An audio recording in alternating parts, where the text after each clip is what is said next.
We are continuing our study on the book of Luke. This is teaching number 36, Jerusalem's Redemption, part 13. And we're in part 5 of the 70 weeks of Daniel. Jerusalem's redemption. It started with Anna in Luke chapter 2:38. That was the first mention of Jerusalem's redemption.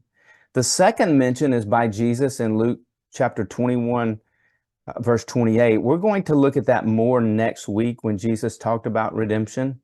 The third mention about redemption is by the two men on the road to Emmaus. They talked about the redemption of Israel. That's in Luke 24:21. We've looked at background information in order to understand the redemption of Jerusalem. And the first piece of background information that we've looked at is we've examined Leviticus 26, Deuteronomy 28 and 32, and Daniel 2 with the statue and Nebuchadnezzar's, Nebuchadnezzar's dream to determine why Anna and the two men on the road to Emmaus were looking forward to the redemption of Jerusalem or the redemption of Israel from Roman occupation. The second piece of background information is we examine the building of the temple in Jerusalem and the prophecies concerning the temples and Jerusalem's destruction by Babylon. And much of what's going on in the book of Luke happens around the temple, especially as we move to the end of the book of Luke, which is why we've been going into this background information so much. But the prophecies that we looked at also included Jesus's warning about the destruction of the temple and Jerusalem by Rome in 70 AD and his weeping over this destruction. And then the third piece of background information is we're currently examining the 490-year period known as the 70 weeks of Daniel that God marked off for the people of Israel and the city of Jerusalem. Now, during the final 7 years, the Old Testament of law would end and the New Testament of grace would begin. The 490 years are contained in Daniel chapter 9, verse 24, and it was during these 490 years, especially the final 7 years of the 490 years, that the 6 actions of Daniel 9:24 would be completed. Now, action number 6 was anoint the most holy, or we looked at that being the identification of Jesus to Israel as the Messiah, as the Christ. So the final 7 years of the 490 years began when the anointed one, that's the Messiah, the Christ, the chosen one, the Holy One. We looked at that in a previous study, appeared to Israel. That's in teaching number 35 that we've done. Then this began the anointing of the Holy One. When Jesus was publicly presented to Israel as their Messiah, this began the final 7 years of the 490 years marked out for the people of Israel and the city of Jerusalem. Now, the 490 years were separated into 3 time periods. Time period number 1 is a 49-year period of time. And it's the time given to return, it's the time given to Israel by God to return from Babylon, which they were exiled in Babylon. King Nebuchadnezzar came in 2 Corinthians chapter 36 and destroyed Jerusalem, the temple, the land. When they were given the decree to return and rebuild Jerusalem, return from Babylon and rebuild Jerusalem, that began the 49-year period. From the time that they could return and rebuild until it was complete would be 490 years. That's time period number 1. Time period number 2 would be 434 years.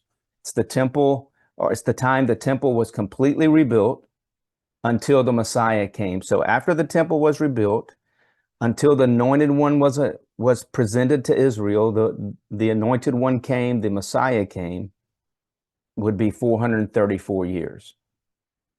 Period number 3, time period number 3, is the final 7 years, which is the final 7 years of the 490 years, which took place beginning with the time that Jesus was presented to the nation of Israel. Now, some scholars support the view that the 7-year period was from 27 AD to 34 AD, One of the people who support this view is Ken Gentry. Those like Ken Gentry would say the 27 AD was when Jesus was publicly anointed by God, the Messiah, the Christ, marking the beginning of the 7-year period, the final 7 years of the 490 years. Then 34 AD was when Stephen was stoned, and this would mark the end of the 490-year period. Other scholars support the view that the 7-year period started in 27 AD when Jesus was publicly presented to Israel as the anointed one, as the Messiah, as the Christ. And then the 7-year period ended in 70 AD with the destruction of Jerusalem. Now, this understanding of the final 3.5 years being from 66 AD to 70 AD is based upon the Jewish calendar of the Sabbaths and the feasts. Don K. Preston supports this view. He does a really great job presenting his view, as does Ken Gentry. What both of these scholars have in common is they both agree that the 490-year period brought an end to the Old Testament of law and began the New Testament of grace. That would happen in that final 7 years, the ending of the Old Covenant of law, the beginning of the New Testament of grace. Now, we've looked at the 490 years were separated into 3 time periods. Let's look at the scriptures that support that. Daniel chapter 9, verses 25 through 26. This is in the World English Bible. Reads this way.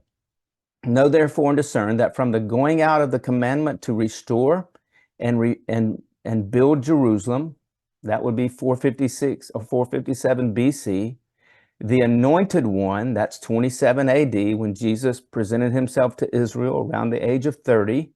That's Luke 3:23, John 1:29 through 34. So know therefore and discern that from the going out of the commandment to restore and build Jerusalem, the anointed one, the prince, that's the Messiah, that's Jesus, will be 7 weeks or 490 years. That's period number 1. And 62 weeks, that's 434 years. Combining those is 483 years. Jerusalem, will be built again after the destruction by Babylon. You can read about that in Nehemiah, Zechariah, and Ezra. Jerusalem will be built again with street and moat, even in troubled times. So let's summarize. From the decree given in 457 BC to rebuild Jerusalem until Jesus came in 27 AD, there was 483 years. It took 49 years or 7 sevens to complete the rebuilding of Jerusalem. Then 434 years or 62 sevens after Jerusalem was rebuilt. The Messiah, the Christ, that's Jesus, publicly appeared to Israel. And that's when the Most Holy One was anointed. Again, that's in our last study, our previous study. The 49 years to complete the rebuilding of Jerusalem, plus the 434 years after Jerusalem was rebuilt, is 483 years. That takes us to the appearance of Jesus, the Messiah, the Christ, in 27 AD, which would mark the end of the 483 years and initiate the final 7 years for the people of Israel and the city of Jerusalem. Now remember, God, through the angel Gabriel, was foretelling to Daniel what would happen to the people of Israel and the city of Jerusalem. That's what the 490 years is about. At the end of the 483-year period, the Messiah, the Christ, would come, and he would initiate the final 7-year period. In the final 7-year period, we read in Daniel 9:26 that the Messiah, the Christ, the anointed one, would be cut off, meaning he would be put to death. So let's read about this in Daniel 9:26. Again, this is the World English Bible. After the 62 weeks, the anointed one, the 62 weeks being 434 years, after the 62 weeks, the anointed one, the most holy of Daniel 9:24, the Messiah, the Christ, will be cut off. It's 62 plus 7, so there's your 483 years. After the 62 weeks, which is after the or after the 49 years. So after the 49 years, then after the 62 weeks or the 434 years, that's your 483 years, the anointed one will be cut off. That phrase in the Jewish scriptures simply refers to death. Will be cut off and will have nothing. We can read about this in Isaiah 53.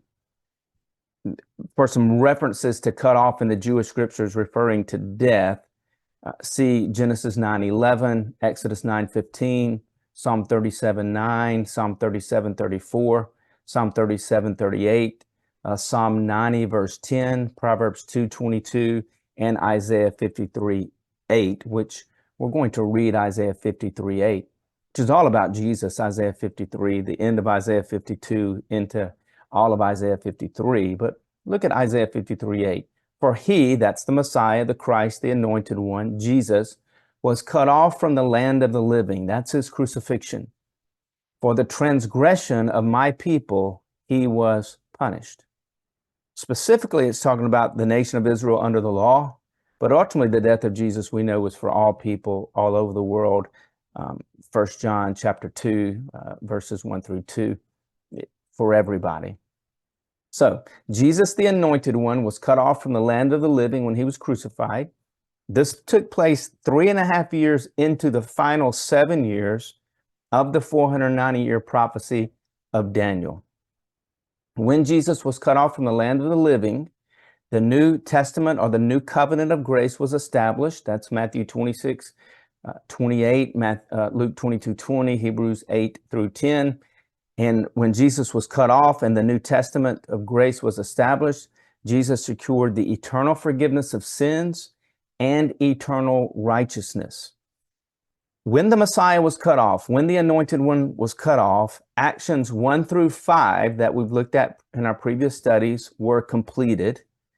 Action number 1 was finished disobedience or finished transgressions.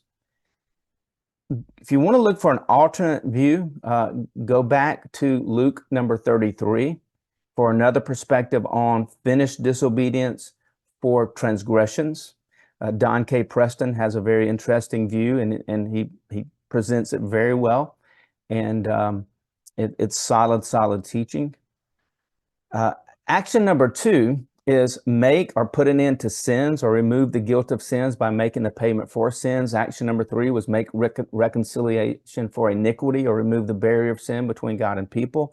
Action number 4 was to bring in everlasting righteousness, which is righteousness by faith in Jesus. And then action number 5 was to seal up vision and prophecy, or Jesus would be the final revelation of prophecy to the nation of Israel. We looked at Hebrews chapter 1, verses 1 through 3 on that. So when the Messiah was anointed, those 5 actions were put in place at the 3.5-year mark of the final 7 years of the 490 years. Now let's take a closer look at Daniel 9:26. It says, the people, that's the people of Israel, of the prince who come, that's Jesus, would destroy the city. So the people of the Messiah, that's the Jews, the Jewish people will destroy the city of Jerusalem and the sanctuary, which is the temple in Jerusalem. Now, I want us to take a look at this word destroy here, because the Hebrew word for destroy is the same Hebrew word that's used for corrupt. The people of the prince who comes, the people, the Jewish people of the Messiah comes from the Jewish nation of Israel, will corrupt the city and the sanctuary. That's exactly what happened in all the other previous destructions of Jerusalem. When Babylon destroyed Jerusalem, the people had corrupted the city. They had corrupted the temple, especially the leaders. And they're just repeating what they had previously done, setting up the final destruction by Rome. So in other Jewish scriptures, the Hebrew word that we see for destroy is translated as corrupt. Let's look at this in Genesis 6:11 through 13. It says, now the earth was corrupt. That's the exact same Hebrew word as in Daniel 9:26, used for destroy. Now the earth was corrupt in God's sight and was full of violence. God saw how corrupt, same Hebrew word as 9:26, the earth had become. For all the people on earth had corrupted their ways. So God said to Noah, I'm going to put an end to all people, for the earth is filled with violence because of them. I'm surely going to destroy both them and the earth. Notice the link between corruption and destruction. So if we look back at Daniel 9:26, and we use the word corrupt, the people of the prince who comes, the people will corrupt the city of Jerusalem, and they will corrupt the sanctuary. And it was that corruption that led to the destruction of the city and the temple. I'll show you how that comes together shortly. Remember from our previous studies, though, that in the latter days of the Old Covenant of Israel, the latter days of Old Covenant Israel, which included the days of Jesus and the days after his ascension, the people of Israel would become utterly corrupt. We see that in Deuteronomy 31:29 and 32:5. Let's look at Deuteronomy 31:29. For I know that after my death, this is Moses speaking, for I know that after my death, you, Israel, will become utterly corrupt and turn aside from the way which I have commanded you, and evil will befall you in the latter days. The latter days are the days of the iron and clay kingdom that we looked at in our other studies, which were the days of Jesus through AD 70, when Israel was very corrupt. Jerusalem was extremely corrupt. We looked at how corrupt they were, and ultimately Jerusalem was destroyed. So look in Deuteronomy 32:5. They, that's Israel, are corrupt and not God's children. To their shame, they are a warped and crooked generation. This is God speaking. It's the Song of Moses. Peter quotes Deuteronomy 32:5 in Acts 2:40 and is referring to Israel at that time after they had rejected Jesus, called for his crucifixion.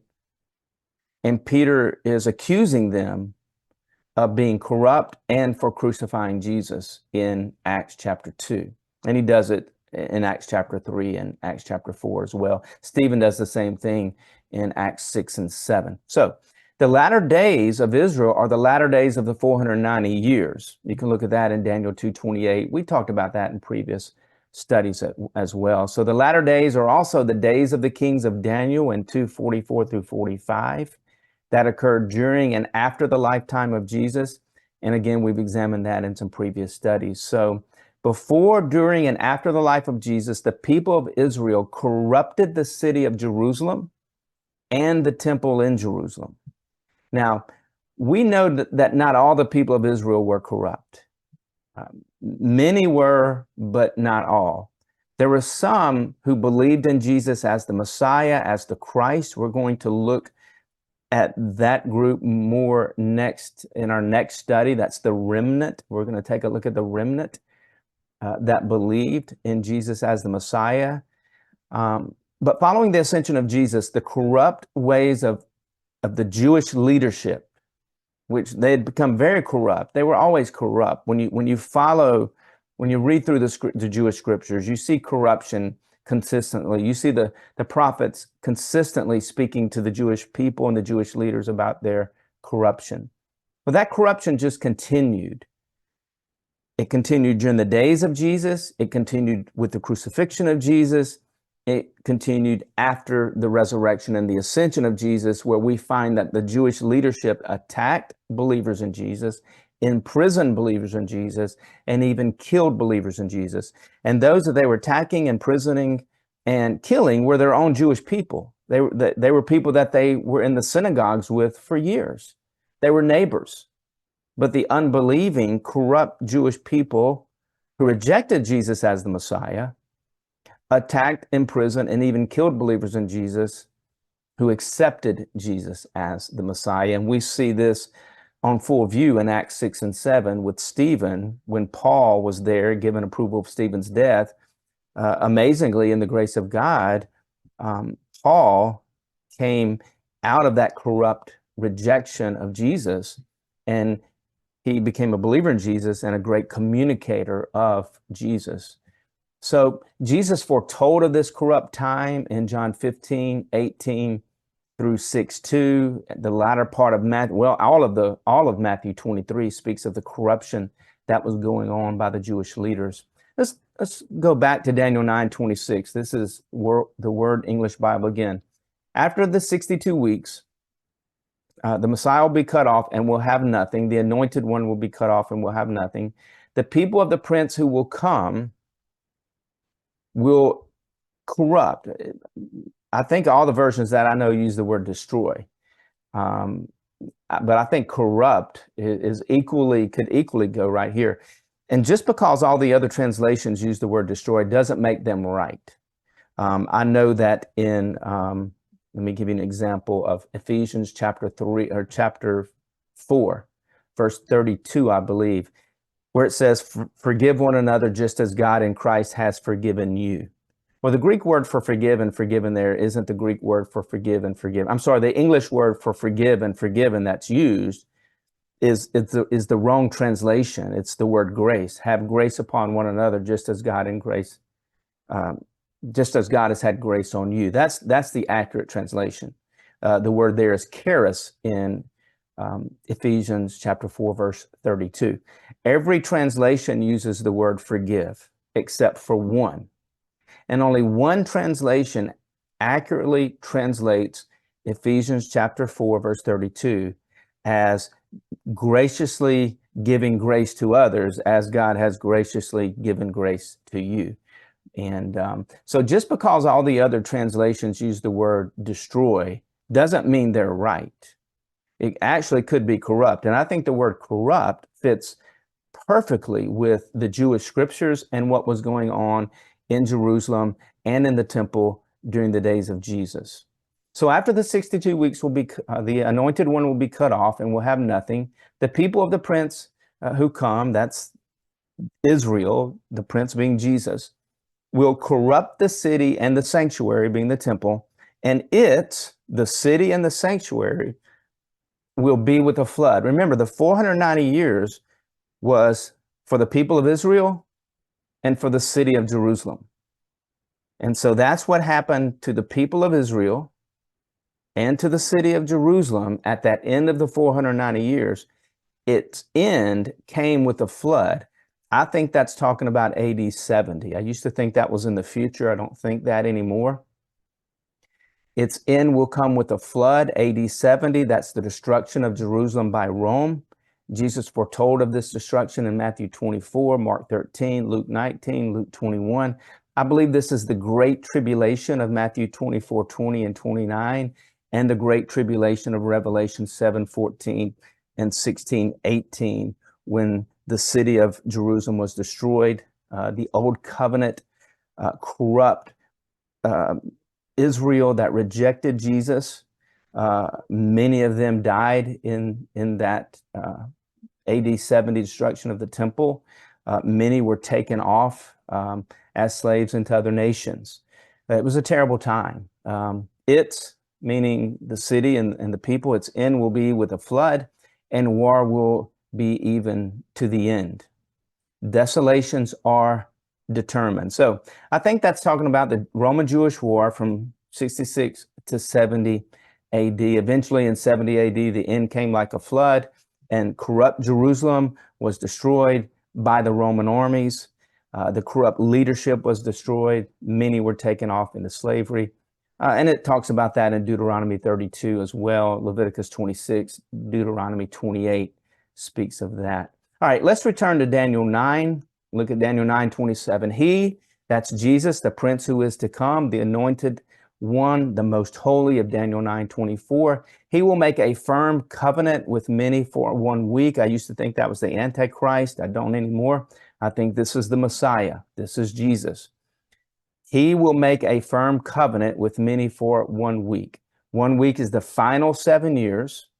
of the 490-year prophecy that began when Jesus, the Anointed One, publicly was presented to Israel. In the middle of that final week, 3.5 years into the final 7 years, Jesus was crucified. And that's what I think in the middle of the week, he will cause the sacrifice and offering to cease. And that's what happened with the death of Jesus. Jesus' death established the New Testament or the New Covenant of grace. Again, Matthew 26, 28 or 27 through 28, Luke 22:20. With the death of Jesus, the final sacrifice for all sins was finished and done. And that ended the need for sacrifice for sins under the Old Testament of law. That's Hebrews 7 through 10. The need for sacrifices and offerings as prescribed in Leviticus, they ceased. We see that in Hebrews 10, 17 through 18. But we also see in Hebrews 6 and 10 that many of the Jewish people, the unbelievers, they trampled under their foot the blood of Christ by continuing to offer sacrifices for their sins rather than believing in Jesus as the final sacrifice for sins. They rejected Jesus as the Messiah. And we see that in the book of Acts. We see Paul going into synagogues and being kicked out of synagogues and stoned by synagogue leaders. That's the corrupt leadership that was happening in Jerusalem and beyond, where Paul went. All right, let's continue in Daniel 9:27. On the wing or the edge or at the end of abominations will come one who makes desolate, and even to the decreed full end, wrath will be poured out on the desolate. Now, some translations add the word temple, and this verse then becomes, and on the wing of the temple will come the abomination that causes desolation. These translations make the abomination happening at the edge or at the end of the temple. But the correct understanding, that I believe is the correct understanding, is that the desolation happens at the end or on the wing of the abominations. It's the abominations that cause the desolation. So when the abominations get to their end, that's when the desolations come. Now, I do believe that the abomination happened inside the temple. I believe it was the leadership of Israel, that corrupt leadership of Israel, who sat in Moses' seat and who stood in the temple as leaders. And we're going to look at that later. But it was them who called for Jesus to be killed. They called for other believers in Jesus to be arrested, imprisoned, and killed. They were sending out people such as Paul all over Israel to drag any believers out of synagogues who believed in Jesus as the Messiah. They were arrested, they were imprisoned, some were killed. Paul wasn't the only one doing that. He's the one who's highlighted in the book of Acts. But there were many Sauls, we could say, who were giving permission by the leaders in the temple, who sat in Moses' seat, who stood in the temple as leaders, giving permission and giving letters to take to synagogues to have believers in Jesus as the Christ arrested, imprisoned, and some even killed. That's the great abomination that was happening in the temple. But let's take a look at the words abominations and desolate as they relate to the people of Israel and the city of Jerusalem. Because remember, the 490 years is about the people of Israel and the city of Jerusalem. So we're going to look at the words abominations and desolate, and we're going to start with Jesus. Always remember audience relevance, okay? The audience. Jesus is talking to his disciples, and he knows that his message that he's communicating to them is going to go to the people of Israel. Matthew 24:15 through 16. So when you, the nation of Israel, see standing in the holy place, that's the leaders of Israel located in the temple of Jerusalem. I'll show you why I think that is it later. When you see standing in the holy place, the abomination that causes desolation, spoken of through the prophet Daniel, that's Daniel chapter 9:27. So Here we have Jesus referring back to the prophecies in Daniel. The abomination that causes desolation, Daniel 9:27, spoken of through the prophet Daniel, let the reader of Daniel understand. Then let those who are in Judea flee to the mountains. When the people of Israel heard Jesus speak the words abomination that causes desolation, they understood exactly what he was talking about. Well, the disciples did, and then they shared the message with many people in Israel. They would have understood, the Jewish people would have understood the words abomination and desolation refer to violations for breaking the law of Moses that would cause the destruction of Israel, the people, the land, the cities, and the temple in Jerusalem, leaving them desolate, empty, leaving them a wasteland. Again, Jesus said in Matthew 24:15-16, when you see standing in the holy place, that's the temple, and I believe that's the leaders of Israel's who are seated in Moses' seat. They're the leaders of Israel. When you see the abomination that causes desolation, spoken of by the prophet Daniel, flee to the mountains. The abomination that causes desolation. The desolation was the destruction of Jerusalem. Look in Matthew 23:37-38. Jerusalem, Jerusalem, you who killed the prophets and stoned those who sent you. That's corrupt leadership. That's the corrupt leadership right there. How often I have longed to gather your children together as a hen gathers her chicks under her wings, and you were not willing. Look, your house, or the temple in Jerusalem, is left to you desolate, destroyed. That's 70 AD. Luke 21:20-24. Luke is giving some interpretation of Matthew here. And I think the reason Luke is giving some interpretation of the abomination of desolation is because Luke is writing at a time when he's probably seeing this war getting ready to develop. He's seeing the Roman soldiers, the Roman armies possibly beginning to advance into Israel. And he knows their ultimate place that they're going to arrive is Jerusalem, city by city by city. So Luke writes this way: when you see Jerusalem being surrounded by armies, you will know that its Jerusalem's desolation is near. This is the completion of the 490 years, the desolation, the destruction of the temple. Remember, the 490 years were for the people of Israel and the temple. And we see that the temple was going to be destroyed because the people of Israel, the leaders, corrupted the city and they corrupted the temple. And when they corrupted the city and the temple, God destroyed the city and God destroyed the temple. All right, Luke writes about that in Luke 21:20-24.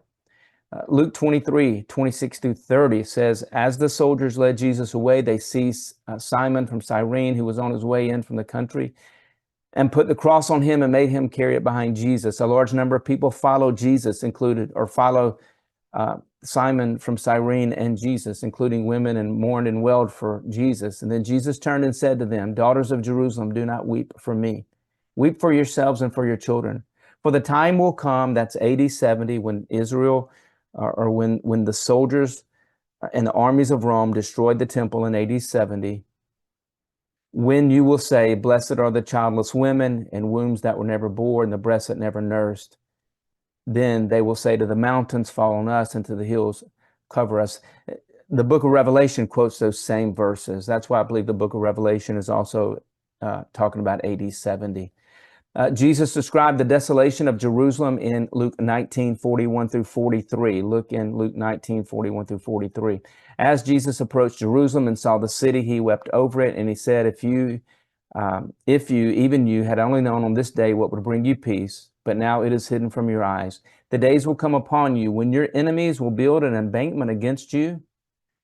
That's the Roman armies, and encircle you and hem you in on every side. That's AD 70. They will dash you to the ground, you and your children within your walls. They will not leave one stone on another. That's the destruction of Jerusalem by Rome in 70 AD. Because you, the people of Israel, did not recognize the time of God's coming to you. We looked at that last week, the prophecy of Daniel. We also looked into Galatians chapter 4, 4 through 6. So when Jesus spoke about desolation, he referred back to the curses of the Old Testament law that are found in Leviticus 26 and Deuteronomy 28 that would come upon the people of Israel for their abominations associated with continued breaking of the law of Moses. Let's look into Leviticus 26, 31 through 25 and verse 45. I will reduce you, this is God speaking, I will reduce the nation of Israel, I will reduce your cities to rubble and will lay waste to your sanctuaries. That happened in AD 70. Happened with Babylon too. And I will refuse to smell the pleasing aroma of your sacrifices. I will lay waste, that's desolate, the land, so that your enemies who dwell in it will be appalled. That's exactly what happened in AD 70. But I will scatter you among the nations. That happened in AD 70. And I will draw out a sword after you as your land becomes desolate and your cities are laid waste. Then the land shall enjoy its Sabbaths all the days it lies desolate. And there's the word desolate twice. While you're in the land of your enemies. And at that time, the Lord will rest and enjoy its Sabbath. As long as it lies desolate, the land will have the rest it did not receive during the Sabbaths when you lived in it. For the land will be abandoned by them, and it will enjoy its Sabbath by lying desolate without them. And they will pay the penalty for their iniquity because they rejected my ordinances and abhorred my statutes. That's the law of Moses. So we see these desolations carried out in the Jewish scriptures. Two examples are in Daniel 9:17 and Zechariah 7:14.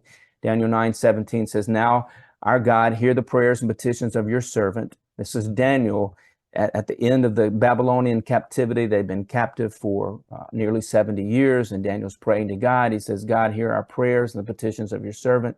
For your sake, Lord, look with favor on your desolate sanctuary, on the temple in Jerusalem that had been destroyed by Babylon. Zechariah 7:14, I scattered them with a whirlwind among all nations where they were strangers. The land they left behind was desolate, so desolate that no one traveled through it. This is how they made the pleasant land desolate. So the ultimate curse for the violation of the law of Moses, the continued violations, would be the destruction of the land, the cities, the sanctuaries, the temple by foreign armies, leaving them desolate. In Luke 19:41 through 44, and Luke 21:20 through 24, Jesus spoke about the armies of Rome. The word Rome isn't used there, but that's very likely who Luke was talking about, was Rome coming in to destroy Jerusalem, because that's who destroyed Jerusalem. So in Luke 19:41 through 44 and Luke 21:20 through 24, Jesus spoke about the armies of Rome destroying Jerusalem and leaving the city desolate. Jesus used the word desolate. Now, to gain insight into desolation of the land, the cities, the sanctuaries, the temple of Israel associated with the continued violations of the law of Moses, I would encourage anyone to read Leviticus 26 and Deuteronomy 28, also Deuteronomy 32. Become very, very familiar with those chapters, because that's who the prophets go back to, and that's where Jesus was going back to in his prophecy of the destruction of Jerusalem and the temple. So in the Jewish scriptures, most of the uses of the word desolate refer to the desolation of Israel's land, cities, sanctuaries, that's holy places, and the temple, because they continually violated the law of Moses. They refused to repent. They refused to turn back to God. They just continued in willful rejection of God and violation of the law of Moses. The prophets, Isaiah through Malachi, warned the people of Israel of the destruction to come if they continued in rebellion to the law of Moses. We see the warning in Jeremiah 6 through 8, or Jeremiah 6, verse 8.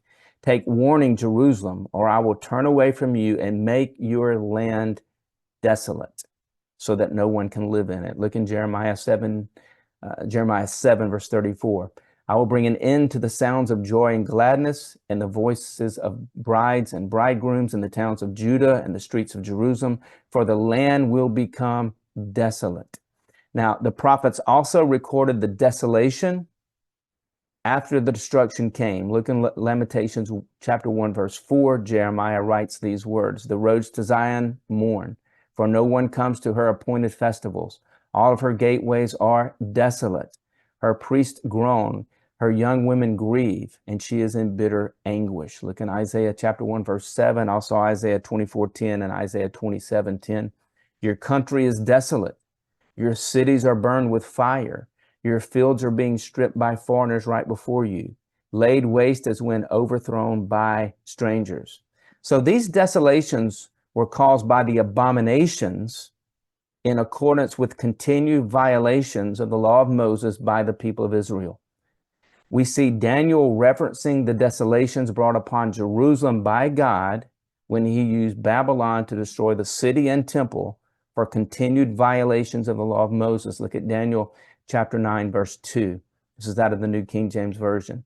In the first year of his reign, I, Daniel, understood by the books of Jeremiah the number of the years specified by the word of the Lord through Jeremiah the prophet. He's talking about Jeremiah 29, that he would accomplish 70 years in the desolations of Jerusalem. Daniel 9:18.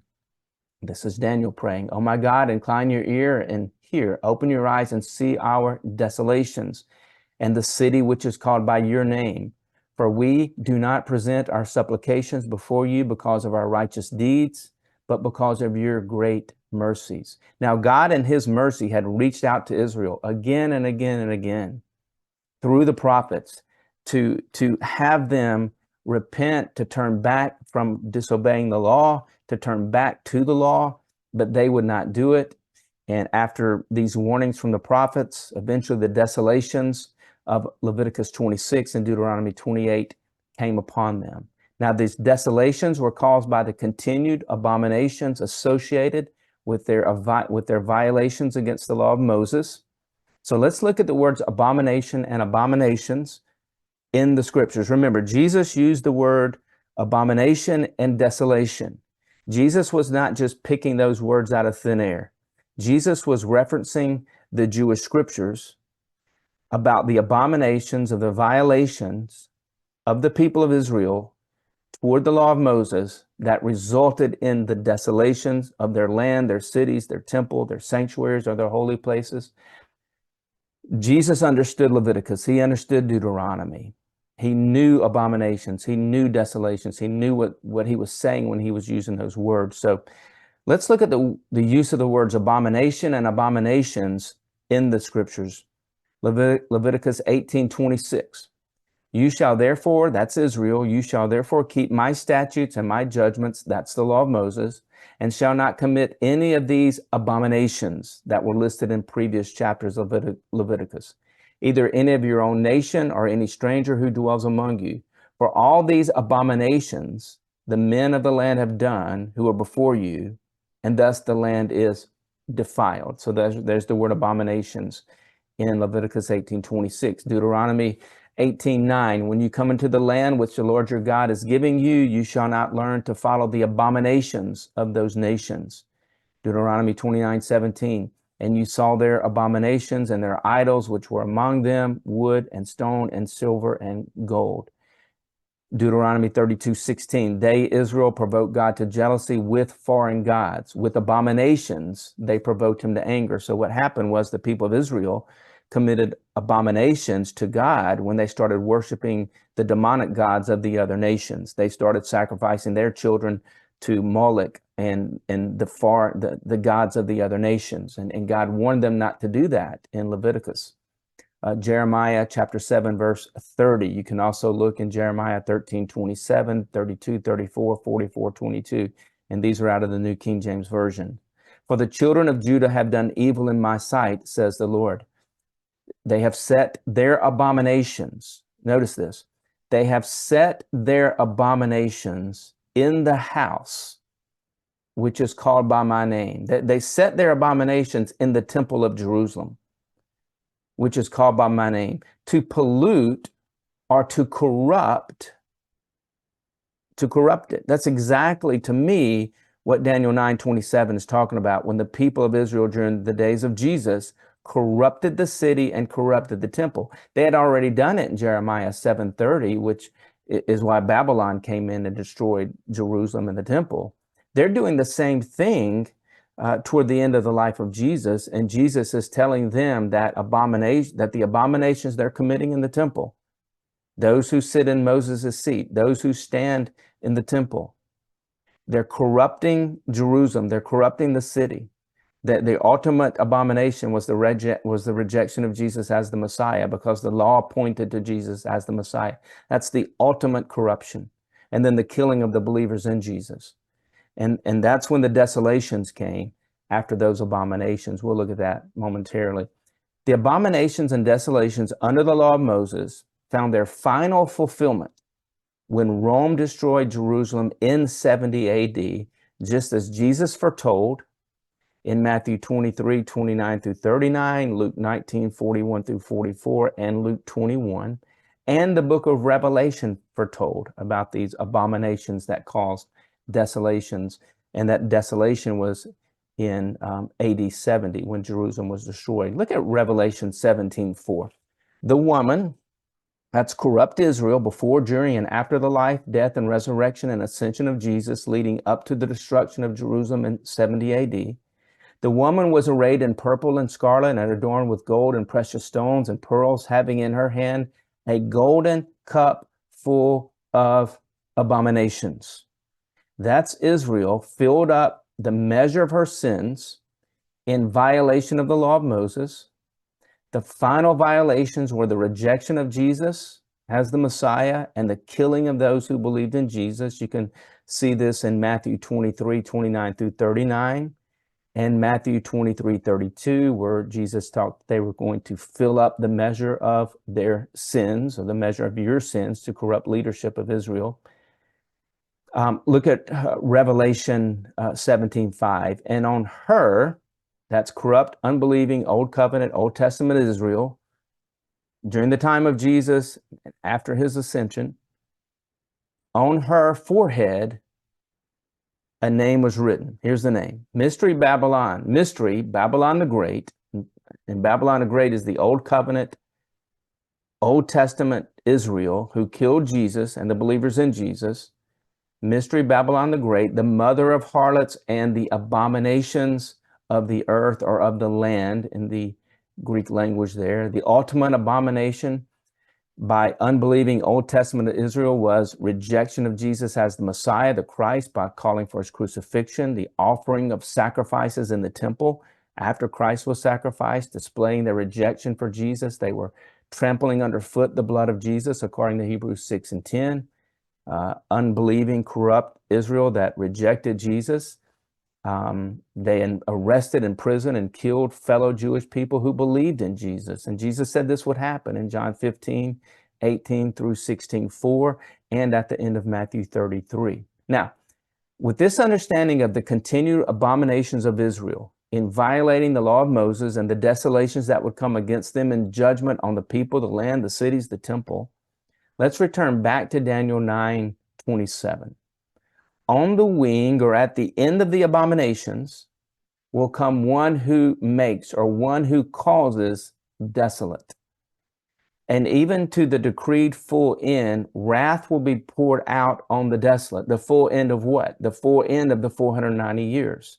So at the full end of the 490 years, wrath will be poured out on the desolate. Who's that? On Israel, on Jerusalem, on the people that came after the abominations. And the abominations is what led to the desolations. Now, how does Jesus interpret the abominations and desolations of Daniel 9:27? Look at Matthew 24:15 through 16. Also compare this with Luke 21:20. So when you, Israel, see standing in the holy place, that's it right there. What's the abomination that causes desolation? When you see standing in the holy place, that's the abomination. Standing in the holy place, the abomination that causes desolation, spoken of through the prophet Daniel. Let the reader understand that those who are in Judea flee to the mountains. So something would be happening in the temple that the people would look, and the believers of Israel, the believers in Jesus, would see what was going on in the temple. And once they saw what was going on in the temple, Jesus says, when you see what's happening, flee to the mountains of Judea, or flee out of Judea to the mountains, so that you're not destroyed by the Roman armies that are coming in. Now, what does standing in the holy place, the temple, resulting in the abomination that causes desolation, mean? Well, remember in Leviticus 26 and Deuteronomy 28 through 32, the desolations of Israel, the people, the land, the cities, the temple, would be for continued abominations committed against the law of Moses. All right, this is what Jesus is talking about. It has to do with the law of Moses. It has to do with the violations against the law of Moses. The ultimate violation was the rejection of Jesus as the Messiah, because the law pointed to Jesus. The law was a tutor to lead the nation of Israel to Jesus. And rather than allowing the law of Moses to lead them to Jesus, they crucified the one whom the law was to lead them to. That's the ultimate abomination. Those who stand in the holy place, in the temple, who committed the abomination that led to desolation, to me are those who sat in the seat of Moses. They're the ones who committed the abomination that caused desolation. We see this abomination that causes desolation in Matthew 23, 1 through 2, and in Matthew 23, 37 through 38. So what I want us to do is look at the first two verses in Matthew 23, 1 through 39, which is verses 1 and 2. Then we're going to look at 23, 37 through 38. And what Jesus does in all of these verses is he identifies the corrupt leadership of Israel who sat in Moses' seat. They presided over the people of Israel as they instructed the people of Israel about the law of Moses. So we're going to pick up with what Jesus said in Matthew 23, verses 1 and 2. Then Jesus spoke to the crowds and to his disciples. The scribes and Pharisees, they sit in Moses' seat. All right. They sit in the temple. They're the ones in the temple who are providing leadership over the nation of Israel. They sit in Moses' seat. Then Jesus, starting with from verse 1, 2, and through Matthew 23, he lists all the corruption that's going on in the temple, that's going on with the leadership, which to me goes back to Daniel chapter 9, 27, because it was corruption, because I don't think the right word there is destroy. I think the right word we looked at earlier in Daniel 9, 27 is the word corrupt. Jesus is listing the corruptions that ultimately are going to lead to the desolations of the temple, of the people, of the land of Israel. So starting in Matthew 23, 1 through 39, Jesus says, then Jesus spoke to the crowds and to his disciples. The scribes and Pharisees sit in Moses' seat. Now let's pick up in verse 34. Because of this refers to the corruption that Jesus just outlined in Matthew 23. I am sending you, and he's talking to the corrupt leadership of Israel at this time. Because of this, because of your abominations, because of your corruptions, because of this, I am sending you prophets and wise men and teachers. Some of them, you, those who sit in Moses' seat, you will kill and crucify. Jesus talked about that in John chapter 18, John chapter 15, starting in verse 18 through 6:2. Because of this, I'm sending you prophets and wise men and teachers. Some of them you will kill and crucify. The ultimate abominations right there. They killed Jesus, and then they were going to kill even more believers in Jesus after Jesus ascended into heaven. Others you will flog in your synagogues. You see the corrupt leadership going on. These are the sanctuaries. These are the holy places that ultimately are going to be destroyed by the Roman soldiers between AD 66 and AD 70. And others you will flog in your synagogues and persecute in town after town. And this is what we see happening during the book of Acts. It's what Paul was doing when his name was Saul early in the book of Acts.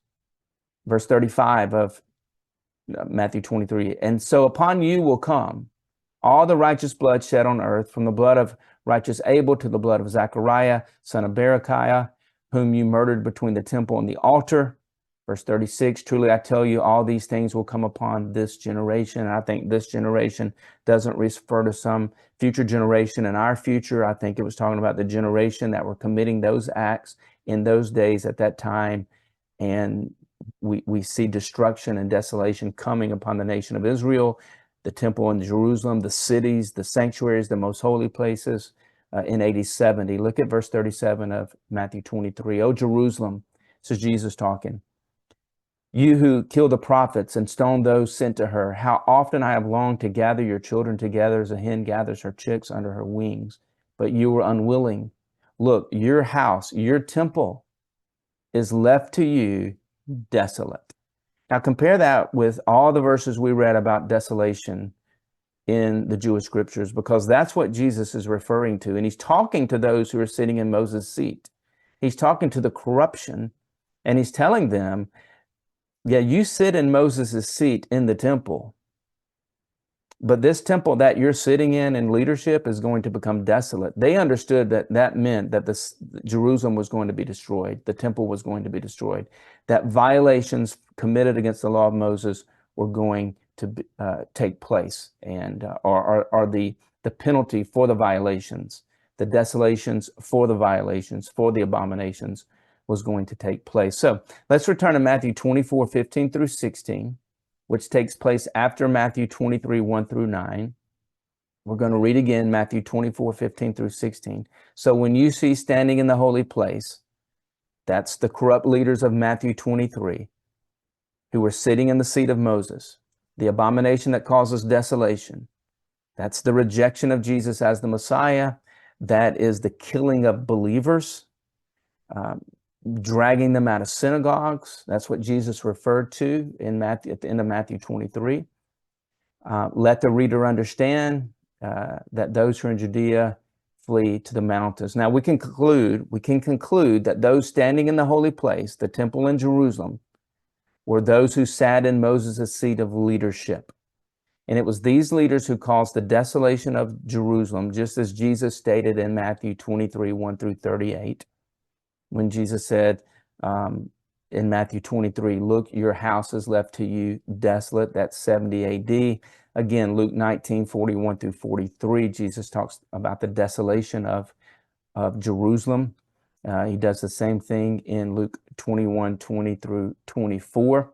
I want to read this, Luke 21, 20 through 24. When you see Jerusalem being surrounded by armies, that's to me Roman armies, you will know that its desolation is near. That goes back into the Jewish scriptures. That those, remember, God would send in foreign nations, the armies of foreign nations, like he sent Babylon into Jerusalem in 2 Chronicles chapter 36. And we see that in Leviticus 26. We see it in Deuteronomy 28, that God would send other nations to judge Israel, and it would be the other nations that would destroy the cities and the temple and the people and the land.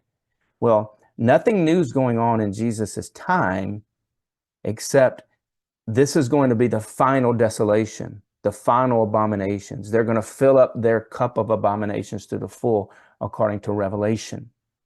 So we see in Luke 21, 20 through 24, when you see Jerusalem being surrounded by armies, you will know that its desolation is near. Again, AD 70.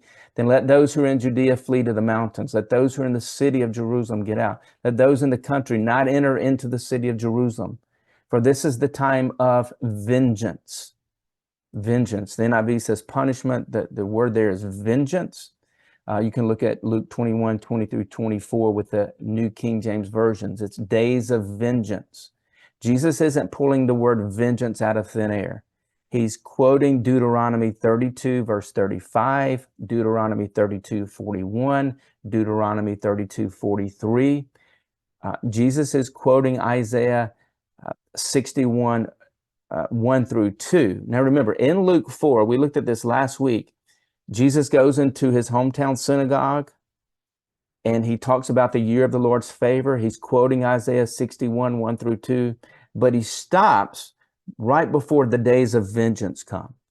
So at the beginning of the ministry of Jesus, he's talking about the days of favor.